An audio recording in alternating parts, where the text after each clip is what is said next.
Boa noite, pessoal. Ontem eu fiz um videozinho ali falando sobre um artigo, um texto que eu escrevi há um tempo atrás já, que se chama O Medo da Verdade. Eu fiz esse texto com um objetivo que era mostrar para as pessoas que ah, a verdade, ela existe. Ela existe e é um dado objetivo. Ah, Ali eu demonstrei como é que essa quebra da verdade foi feita de modo. Foi indo de pouco em pouco, quebrando alguns conceitos, quebrando alguns dados, né? E o dado objetivo, né, em questão que eu estava me referindo ali, seria o dado do divino, Cristo, como o caminho da verdade. Né? O que ali, neste texto, começou a ser deturpado há muito tempo atrás. Ah, no mínimo, olha, no mínimo, uns mais de 700 anos atrás. Né? E, mas o que acontece? Como é que acontecem essas coisas? Bom, ah, a gente não pode chegar de maneira abrupta em certas questões e tentar modificar esse fato de uma hora para outra sem que haja uma conversão é, genuína, né? No caso, para que essa ideia comece a interagir com o povo de uma maneira inconsciente, né? Que a gente chama de inconsciente coletivo, né? O que o Gramsci achou que daria certo e o que Marcuse fez na escola de Frankfurt e acontece até hoje. É, qual é o problema disto, né? O problema é que as pessoas lutam não, né? Elas não lutam, né? Elas simplesmente vivem, elas olham para a vida dela, vivem a sua vida tranquilamente, trabalham, vão para estudam, trabalham, têm seus filhos, têm seus negócios, sem se preocupar muito com essa questão ideológica, com essa questão religiosa e entre outras coisas, não é? Mas o fato deles não se preocuparem, o fato das pessoas não atentarem para estas ideologias e para esses dogmas religiosos, porque vamos convir, né? Nós temos que analisar isso com um olho um pouquinho mais clínico, né? Antigamente a gente tinha tipo, a igreja como a detentora da verdade e através da igreja a gente tinha uma noção do que era a verdade segundo os preceitos cristãos. Então existia uma espiritualidade ali dentro do conhecimento coletivo que era um dado real. Fazer a vontade de Deus era um dado real. Mas depois do advento da Revolução Francesa, esse dado real foi totalmente esquecido. Então, se a gente é, levantou ali os Estados modernos, né? Então, os Estados modernos ah, simplesmente tiraram do seu escopo de conhecimento o conhecimento religioso, né? Ah, não, mas daí vai ter gente que vai dizer, ah, não, mas ainda existe dentro do Estado moderno a laicidade, né? Eles permitem que tu tenha religião? Sim, eles permitem que tu tenha religião. Mas não há uma disposição do Estado a defender nenhuma.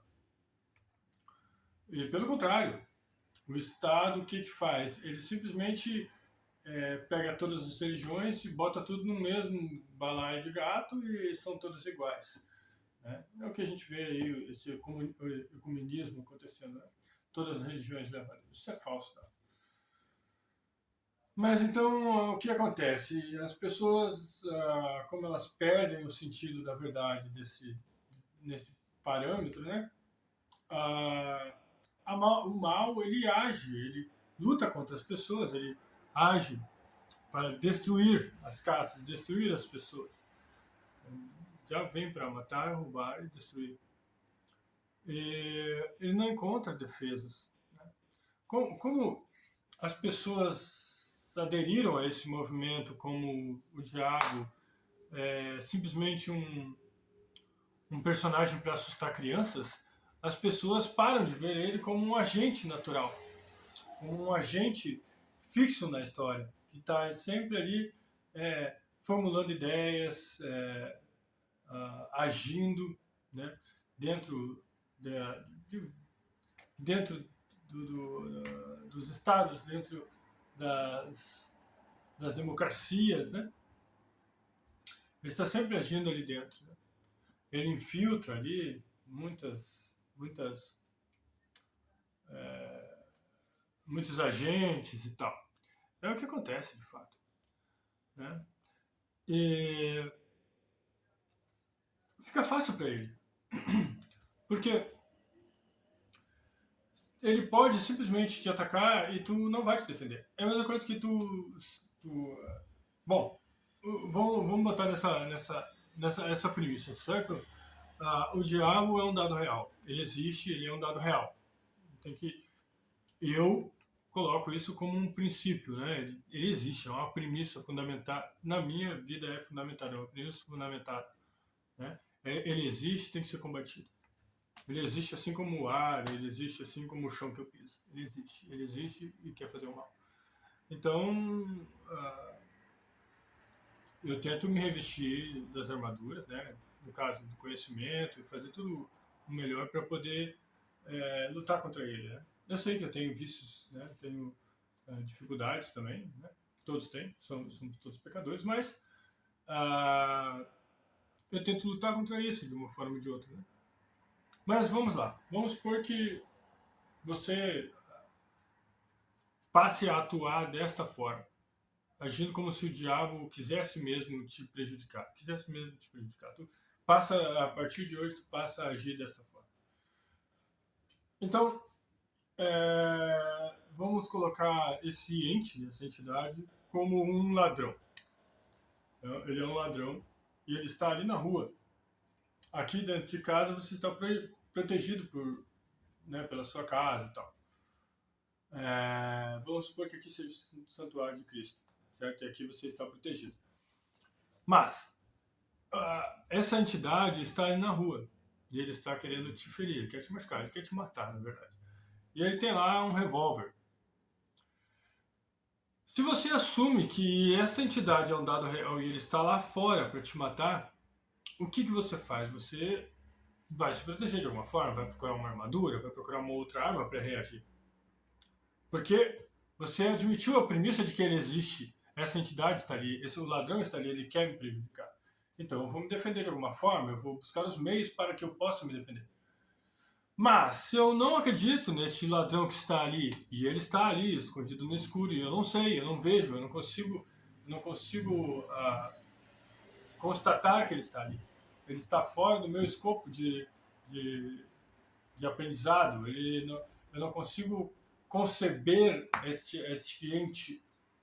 Então, o que eu vou fazer? Eu vou abrir a porta, sair, e ele vai estar me esperando ali na viela, numa viela escura, com um revólver na mão, e vai me dar um tiro na cabeça, porque eu não me preparei para este momento, porque eu não acreditei que ali tinha algo maligno.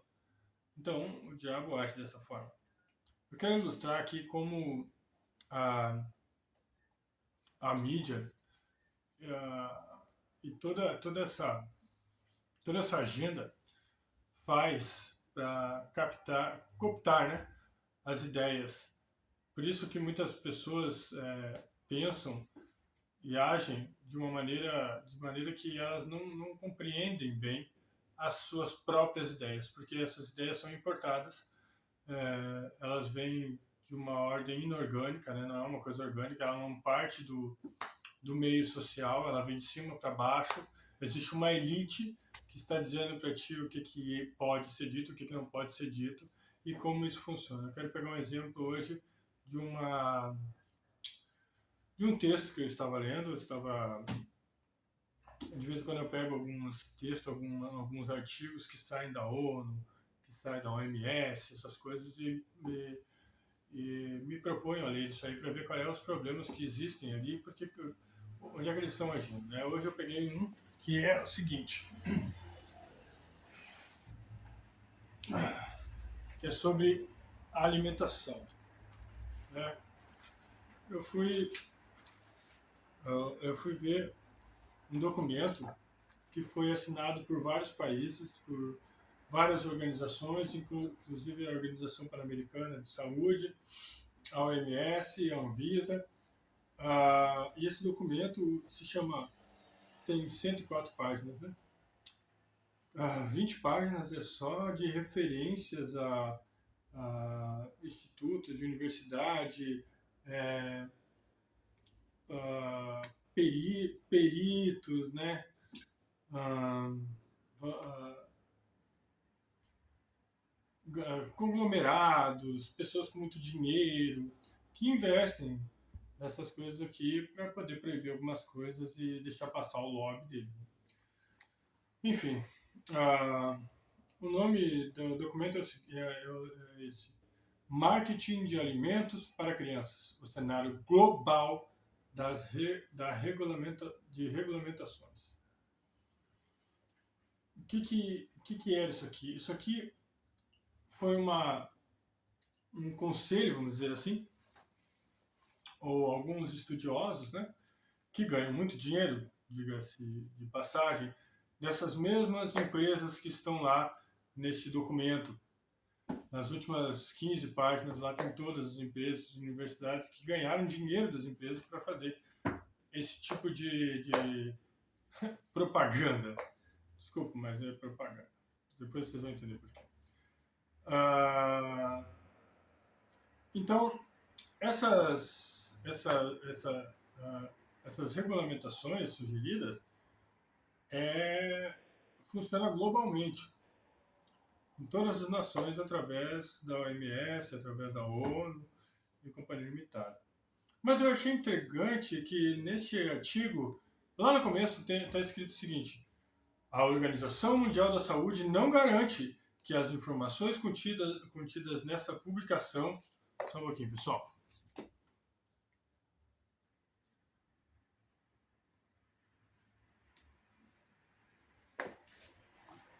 Desculpa, pessoal, caiu aí. Caiu da tomada ali, acho que o gato passou ali, deu. Mas enfim. Diz assim: a Organização Mundial da Saúde não garante que as informações contidas nessa publicação sejam completas e corretas, e não é responsável por quaisquer danos ocorridos como resultado do seu uso. O que eles estão dizendo? Eles estão sugerindo às nações que implementem várias coisas que estão aqui nesse documento de 114 páginas, sugerindo como é que faz intervenções ali dentro dos sistemas de alimento, dentro dos colégios, por exemplo, né? Dizendo o que pode ser colocado, o que não pode ser colocado, como alimentos transgênicos, carne, o que pode ser colocado, o que não pode ser colocado, enfim. Então, você tem uma agência supranacional, né, a ONU ali. Né? Aqui, ela está em parceria com a saúde pan-americana, esse bloco pan-americano que tem aqui, que atua também como um braço da ONU e tal, dizendo como é que os governos têm que atuar não só dentro das escolas, que é exercido pelo Estado, né? Mas também nas prefeituras, enfim, toda a cadeia que trabalha com braços do Estado. Mas também esse documento pede para que eles façam ali dentro do Congresso e do Senado passarem leis para barrar algum determinado uso de alimentos e multar ou ah, como é que se diz? Incentivar ou desincentivar produtores de determinadas fontes de alimento, né? Como carne, trigo, enfim, tem muita bobagem, sabe? A que mais sofre ali penalidades é a carne. Mas enfim, então é isso que eles dizem aqui, eles não se responsabilizam. Eles querem que seja implementado, mas eles não se responsabilizam. Aí eu fui ver quem era a, a autora, a conferencista, né? A que foi lá e assinou como, como a tutora desse documento. O nome dela é Corina Hunkes. Então eu fui pesquisar sobre ela e cheguei a um artigo que ela escreveu, que eu achei assim, um artigo bem idiota, bem, bem, bem estúpido, na verdade. A pessoa não tem muito. Quem escreveu esse artigo não sabe escrever. Não sabe escrever.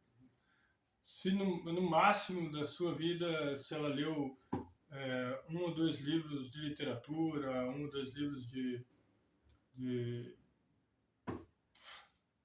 assim, se ela leu o que cá pra nós vai parecer ali com a Cabana, é, o Paulo Coelho, sabe?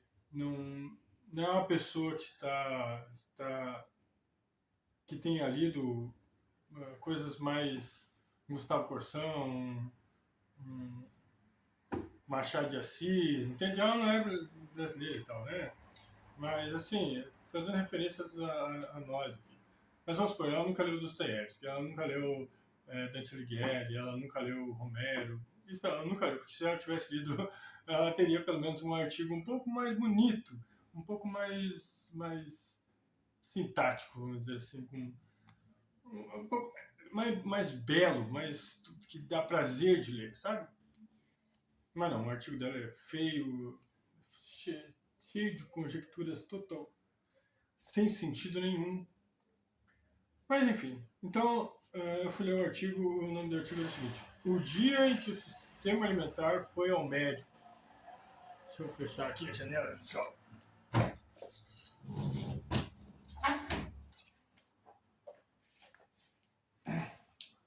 Então o nome do artigo é o dia em que o sistema alimentar foi ao médico. Olha, nesse artigo o sistema alimentar, no caso, é uma pessoa. E é uma pessoa e o sistema alimentar está meio doente nesse artigo. Então ele vai no médico e vê lá, o médico fala para ele, você está com problemas assim, assim, assim e tal. E só que o médico não diz pro sistema alimentar, você tem que fazer isso, isso, isso. Não, o médico só constata que ele está doente, ele não diz como é que ele deve tratar. Então ele sai do médico, que é bem estúpido no artigo, né? Mas daí então ele sai e daí ele vai fazer, vai conversar com algumas pessoas ali, né? Porque o sistema alimentar nesse artigo é uma pessoa, sabe? É uma entidade, é um ente. Então ele vai falar com algumas pessoas para ver como é que ele pode melhorar o sistema alimentar, né? Esse corpo dele, que é o sistema alimentar. E daí ele chega nas grandes corporações, né? E conversa com eles ali e tal. E ele volta no médico, daí ele volta no médico e ele tá melhor. O médico diz, não, você tá um pouco melhor e tal. Mas, assim, essa parte que você tá bem, mas nessa parte que você tá ruim. Daí o médico pergunta pra ele como é que ele melhorou, né? Como é que ele conseguiu ter essa melhora. Daí ele disse, olha, eu fui falar com algumas pessoas, né? Com algumas pessoas, diga-se, grandes empreendedores, tá? As grandes cadeias de distribuição de alimentos, essas coisas assim. Só que é muito difícil, porque todo mundo quer uma benesse, todo mundo quer uma coisinha e outra e tal, todo mundo quer um, quer uma ajuda, um subsídio, blá, blá, blá. Mas eu consegui, eu fiz ali uma troca de favor aqui, uma troca de favor ali, eu dava para eles uma coisa aqui. No caso, ali ela quer dizer que lobbies dentro do sistema jurídico, legislativo, executivo. Beleza, aí tá. Aí ele disse, mas daí o médico olha pra ele e disse assim, mas você ainda tá com problema, seu coração não está bem. Aí, de novo, o médico não dá uma solução para ela, só simplesmente diz que o coração não está bem e ela vai embora. Ela vai embora e daí faz um siriguidum lá, não explica porra nenhuma no artigo. Sei que ela vai conversar com um, conversar com o outro, começa a ver algumas coisas e tal. E ela volta depois de um tempo. Ela volta depois de um tempo e daí o médico constata que o coração dela melhorou. Daí ele pergunta para o sistema alimentar: como é que você fez isso? Essa tão grandiosa melhora no seu coração? Você é estupenda! Ele pergunta pra ela: como é que você fez isso? Foi no santo que eu abençoo? Ela parou para pensar, ela não tinha analisado, olha só. Daí ela parou para pensar como é que isso aconteceu, como é que ela melhorou o coração. Daí ela. O resumo do artigo é este. O sistema alimentar curou-se devido à mudança na cadeia de comando. É isso. Devido à mudança na cadeia de comando. E tá.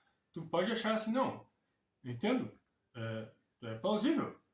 Tu muda ali as pessoas que não estão preocupadas com a cadeia alimentar mesmo, com o sistema alimentar das pessoas, que vão destinar, vão parar de botar, encher de imposto sobre comida, vão tentar fazer com que a distribuição seja mais fluida, né? Mas não foi isso, não. Não é pessoas que estavam interessadas em distribuir, não. Foi o seguinte, notei que, isso está no texto, aspas, abre o aspas. Notei que havia muitas mulheres no comando e muitos outros grupos marginalizados e minorizados assumiram o poder para tomar decisões. Isso significa o quê? Que antes o sistema alimentar estava ruim porque não tinha minorias. Vamos deixar claro aqui o que é minorias, tá, gente? As minorias são aqui grupos LGBT, negros, todo tipo de grupo que tu possa imaginar, certo? Mas o que me intriga é que não faz sentido, percebe? Por exemplo, quando você vai mandar o seu filho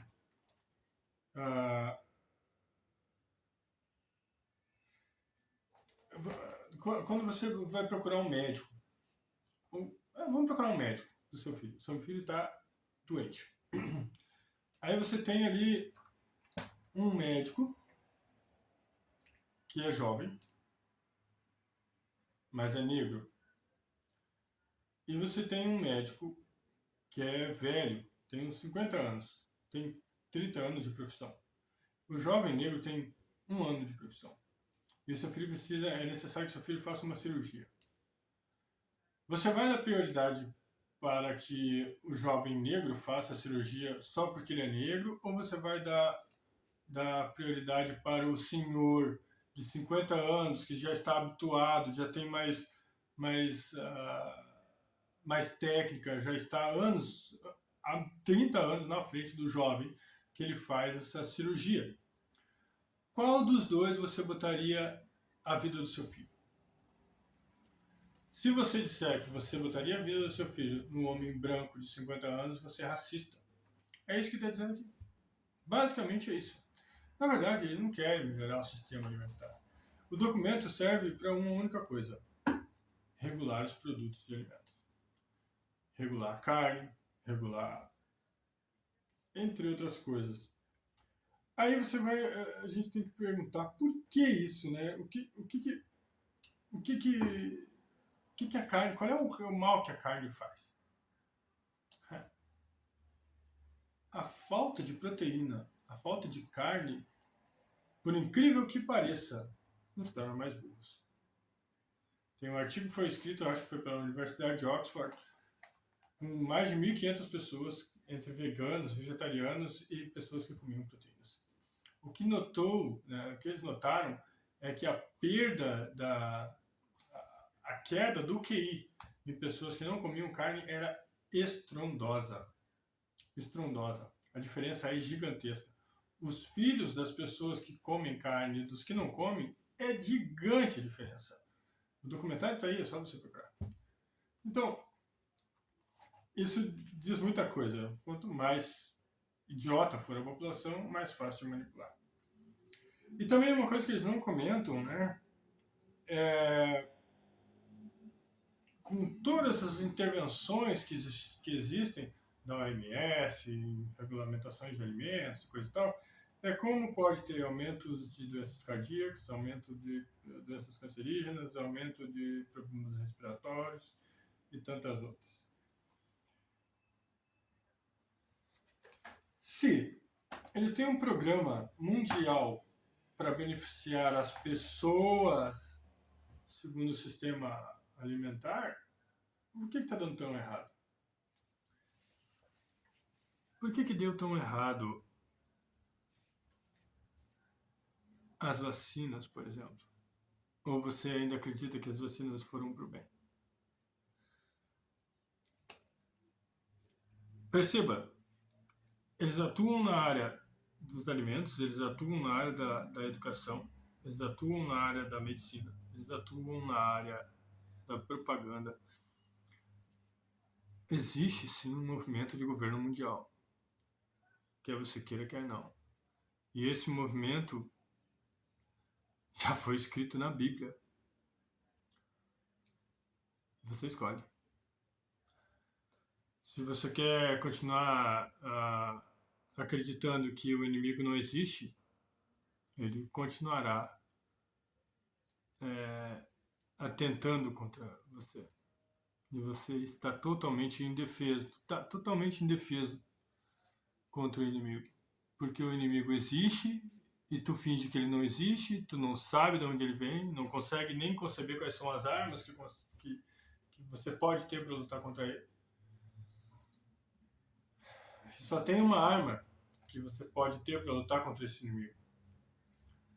Cristo, a verdade.